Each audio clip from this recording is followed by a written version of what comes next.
नमस्कार, तुम्ही पाहतात आरोग्य दूत न्यूज। महाराष्ट्र विधानसभा निवडणुकीच्या 2024 ची रणसंग्रामाला सुरुवात झाली आहे। प्रताप हरी पाटील यांनी भडगाव पाचोरा येथील पत्रकार परिषद घेऊन ही माहिती दिली।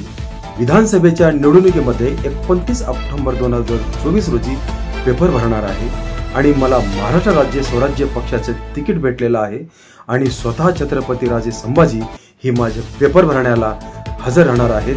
तरी आपण सर्वांनी आणि तुमच्या मार्फत मी सर्व मतदारसंघातील मतदारांना विनंती करतो की आपण सर्वांनी मोठ्या संख्येने त्या दिवशी हजर राहावे आणि आपण सर्वांनी मला मदत करावी। मी मतदारसंघाचा कुठल्याही प्रकारचा विश्वासाचा तडा जाऊ देणार नाही। मी बऱ्याच दिवसापासून राजकारणात, समाजकारणात, शिक्षण क्षेत्रात व कृषी क्षेत्रात काम केलेलं आहे। त्या अनुभवाचा फायदा घेऊन मी आपण विकास करेल। एका नव्या पर्वाला सुरुवात। महाराष्ट्र स्वराज्य पक्ष शेतकऱ्यांच्या न्याय हक्कासाठी, बहुजनाच्या विकासासाठी, समाजातील शोषित व वंचित घटकांना आधार देण्यासाठी एकच समर्थ नेता नानासाहेब प्रतापराव हरी पाटील असं म्हणाले। तर चला आपण बघूया प्रताप हरी पाटील काय म्हणाले। नमस्कार, मी प्रताप हरी पाटील भडगाव।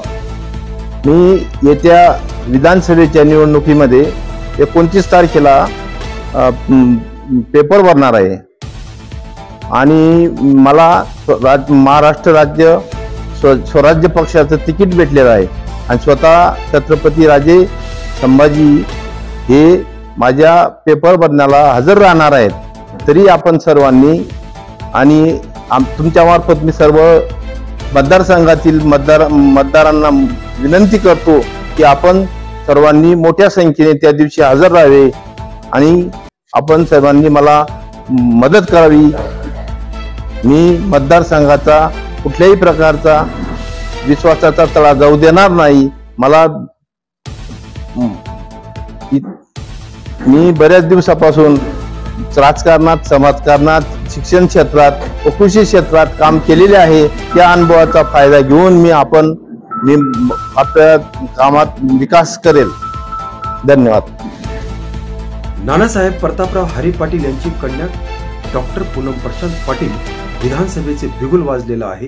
नानासाहेबांनी आपल्या उमेदवाराची इच्छा व्यक्त केली आहे आणि त्यांना महाराष्ट्र स्वराज्य पक्ष यांची उमेदवारी जाहीर झालेली आहे, असे प्रतापराव हरी पाटील यांची कन्या डॉक्टर पूनम पाटील काय म्हणाल्या ते आपण बघूया।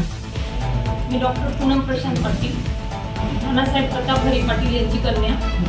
आपल्याला माहितीच आहे की येणाऱ्या विधानसभेचं बिगुल वाजलेलं आहे। नानासाहेबांनी आपल्या उमेदवारीची इच्छा व्यक्त केली आहे आणि त्यांना स्वराज्य पक्ष, महाराष्ट्र स्वराज्य पक्ष याची उमेदवारी जाहीर झाली आहे। फॉर्म मिळाला आहे आणि येणाऱ्या 29 तारखेला म्हणजे परवा मंगळवारी सकाळी 9 वाजता स्वतः छत्रपती राजे संभाजी येणार आहेत आपल्या इथे पाचोऱ्याला आणि त्यांचे फॉर्म भरायला नानासाहेबांच्या राजेंच्या उपस्थितीमध्ये आपला फॉर्म भरला जाणार आहे। जवळजवळ पूर्ण पाचोरा आणि भडगाव तालुक्याला तात्यासाहेब हरिरावजी पाटील यांचं नाव ज्ञात आहे। ते जिल्हा लोकल बोर्डाचे पहिले अध्यक्ष होते आणि आमरड्याचं राजकारण हे जळगावमध्ये तेव्हा चालायचं, एवढं आमरड्याचं नाव होतं। नगरपालिका सुदगिरणीचे संस्थापक चेअरमन होते। जळगाव जिल्हा बँकेचे जवळजवळ 25 वर्ष ते सदस्य होते आणि सभापती होते। त्याच्यानंतर आपल्याला माहिती आहे वसाहत कारखाना जो आज बंद पडला आहे, आपल्या सगळ्या शेतकऱ्यांचे काय हाल होत आहे त्याचे ते चेअरमन राहून चुकलेले। त्याच्यानंतर माझे काकाच म्हणजे अण्णासाहेब अशोक हरी पाटील हे सुद्धा स्वसाकाचे चेअरमन होते। त्यांनी कृपकोच्या माध्यमातून शेतकऱ्यांचे प्रश्न केले आणि जी पाचोरा कृषी उत्पन्न बाजार समितीचे आत्याबाबा चेअरमन होते तिथे तसेच अण्णा काका चेअरमन होते। त्याच्यानंतर जवळजवळ 15 वर्ष नानांनी कृषी उत्पन्न बाजार समितीमध्ये काम पाहिलंय आणि नुसतं काम नाही बघितलेलं आहे तर शेतकऱ्यांचे प्रश्न सोडवण्याचे, गरिबांचे प्रश्न, मग ते हे असतील हमाल मापाडी असतील त्यांचे प्रश्न सोडवण्याचे नानासाहेबांनी प्रयत्न केले। मला इतिहास तुम्हाला सांगावासा वाटतोय की 3 पंचवार्षिक नानासाहेबांच्या होत्या, 2 पंचवार्षिक नानांच्या होत्या आणि यावेळेसच्या इलेक्शनला माझी उमेदवारी होती श्रीराखीव मध्ये।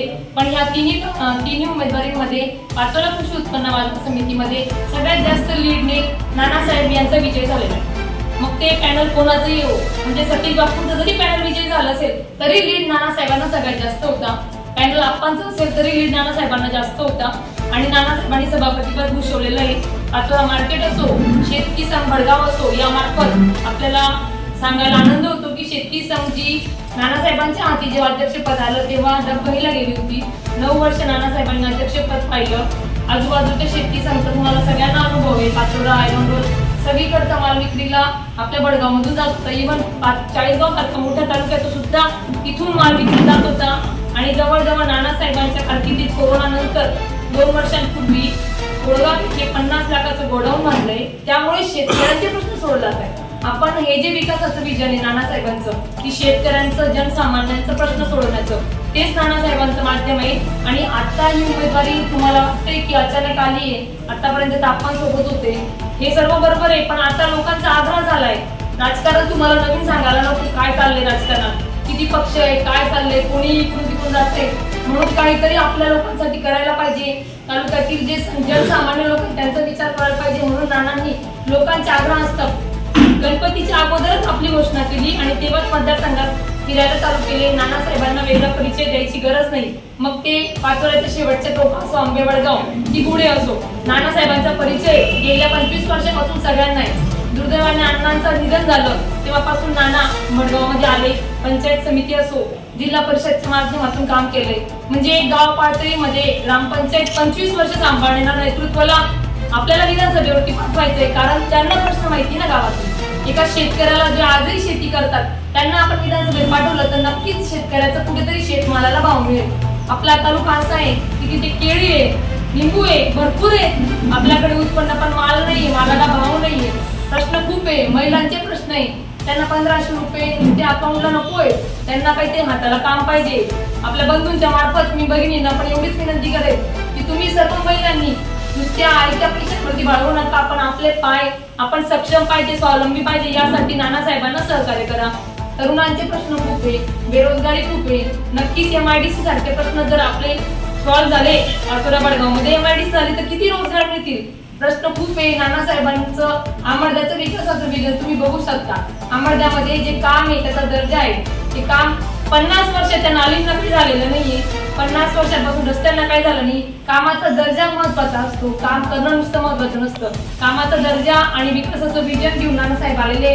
आणि माझी सगळ्याच पूर्ण मतदारसंघातील बंधू भगिनींना कळतोय ती विनंती राहील की बदल हवा आहे, पण बदल नुसता काहीतरी बदल पाहिजे म्हणून नको. एक सक्षम नेतृत्व द्यायला पाहिजे, ज्याला अनुभव आहे, ज्याच्या पाठीमागे लोक आहेत आणि ते नक्कीच समाजकारण करत आलेले. तुम्हाला सांगायला आनंद होईल की सगळेजण वाढदिवस साजरे करतात. प्रत्येकाचा वाढदिवस चौकात होतो, छोटे छोटे सरपंचांचे होतो, प्रत्येकाचा होतो. नुकतेच राजकारणात आलेल्यांचा पण वाढदिवस खूप मोठ्याने साजरा होतो. पण गेले 10 वर्ष हे यांच्या वाढदिवसाचा खर्च टाळून 1,11,000 फक्त समाजासाठी देतात. मग ते कोरोना निधी असो, कोरोना निधीमध्ये मुख्यमंत्री सहायता निधीमध्ये त्यांनी 1,11,000 दिले. कुठेही पैसा वाया नको जायला म्हणून मुख्यमंत्री सांगितले. आत्महत्याग्रस्त कुटुंबांना सांभाळणं असो किंवा आताच यावर्षी त्यांनी काय केलं की जे आपल्या हे असतात ना वीर माता, वीर पत्नी असतात ना, त्यांच्या परिवाराला काहीतरी फुलाची पाकळी म्हणून प्रत्येकाला त्यांनी मदत केली आहे. त्या अगोदर केरळ पूरग्रस्त असो, म्हणजे तालुक्यातले जे कोरोनाचे पालक गेले, ज्यांचं पालकत्व गेलंय त्या मुलांचं पण त्यांनी सांभाळ करायचं हे घेतलेलं आहे. म्हणजे हे जे समाजकारण आहे, एक समाजकारण पाहिजे असतं. पैसा सगळ्यांकडे असतो, पण एक दानत असते देण्याची, ती वृत्ती प्रत्येकामध्ये पाहिजे. नुसतं राजकारण करून चालणार नाही. आताच्या हे असं आलेलं आहे सगळं राजकारण खेळ झालाय. नक्कीच आपल्याला कोणतरी समाजाचा विचार करणारा माणूस पाहिजे आणि राजेंचा नानासाहेबांवरती पूर्ण विश्वास आहे. आरोग्य दूत न्यूज पाहण्यासाठी लाईक करा, शेअर करा, सबस्क्राईब करा. धन्यवाद.